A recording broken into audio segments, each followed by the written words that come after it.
আমরা যুক্ত হয়েছি শেরপুর জেলার নালিতাবাড়ী উপজেলার নাকুগাঁও স্থলবন্দর থেকে। দেখছেন আজ আমাদের পর্বে নাকুগাঁও স্থলবন্দরের বিভিন্ন চিত্র তুলে ধরবে।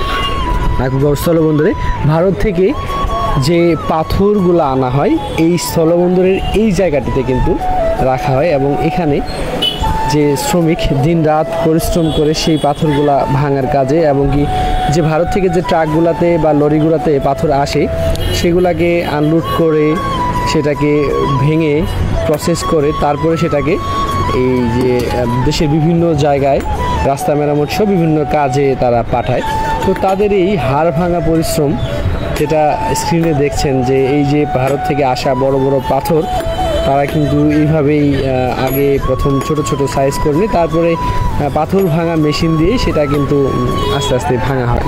তো এই পাথরগুলো যখন আসে তখন কিন্তু অনেক বড় বড় পাথর সাইজ আছে, সেগুলো কিন্তু সাইজ করতে তাদের অনেক পরিশ্রম করতে হয়। দেখছেন নাকুগাঁও স্থলবন্দরের আকাশ থেকে যেমন দেখায় যে আমরা আকাশ থেকে ড্রোনের মাধ্যমে এই শুটটি ড্রোনের মাধ্যমে নেওয়া হয়েছে, ড্রোনের মাধ্যমে কেমন দেখায় একদম ভারতীয় মেঘালয় ঘেঁষা আমাদের এই শেরপুর জেলার ঝিনাইগাতি এবং কি নালিতাবাড়ী উপজেলা প্রাকৃতিক সম্পদে ভরপুর, সাথে শ্রীবুদ্ধ উপজেলাও প্রাকৃতিক সম্পদ আছে।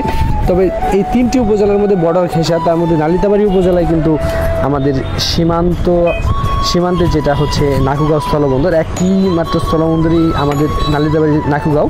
সেখানে এই যে কর্মযজ্ঞ চলছে, সারাদিন তারা এই পাথরগুলা ভাঙার কাজে সারাদিন নিয়োজিত থাকেন এবং কি এইটা দিয়ে তাদের সংসার চলে, জীবিকা চলে, সব কিছু চলে। আমরা একটু তাদের মুখে শুনতে চাই।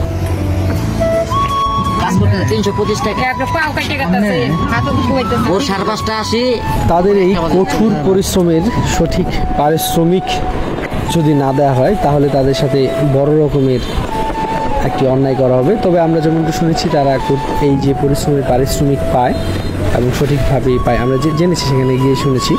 তবে এই যেটা হচ্ছে একদম কাস্টম অফিস, এখানে বিদেশিগামীরা যারা আছে তারা এখানে সকল প্রকার কার্যক্রম শেষ করে তারপরে ইন্ডিয়ার বর্ডার ক্রস করে। তো আজকের পর্বে আমি নালিতাবাড়ী উপজেলার নাকুগাঁও স্থলবন্দর আকাশ থেকে পাখির চোখে কেমন দেখায় সেটি কিন্তু দেখানোর চেষ্টা করেছি। আমরা চেষ্টা করি শেরপুর জেলার বিভিন্ন গুরুত্বপূর্ণ স্থাপনা, বিভিন্ন গুরুত্বপূর্ণ স্থান, সম্ভাবনা এবং কি বিভিন্ন দিক তুলে ধরার চেষ্টা করি আমাদের পেজ ভয়েস অফ সিটিজেন এবং কি ঝিনাইগাতি থেকে যা কিছু দেখেছি এর মাধ্যমে। আমরা চেষ্টা করি সঠিক তথ্যটি দেওয়ার, আমরা চেষ্টা করি সুন্দর সুন্দর প্লেসগুলো তুলে ধরার। আমাদের গ্রুপের এই ভিডিওগুলো, আমাদের পেজের এই ভিডিওগুলো লাইক কমেন্ট শেয়ার করে আমাদেরকে উৎসাহিত করবেন, সহযোগিতা করবেন। আমরা ভবিষ্যতে আরও সুন্দর সুন্দর ভিডিও আপনাদেরকে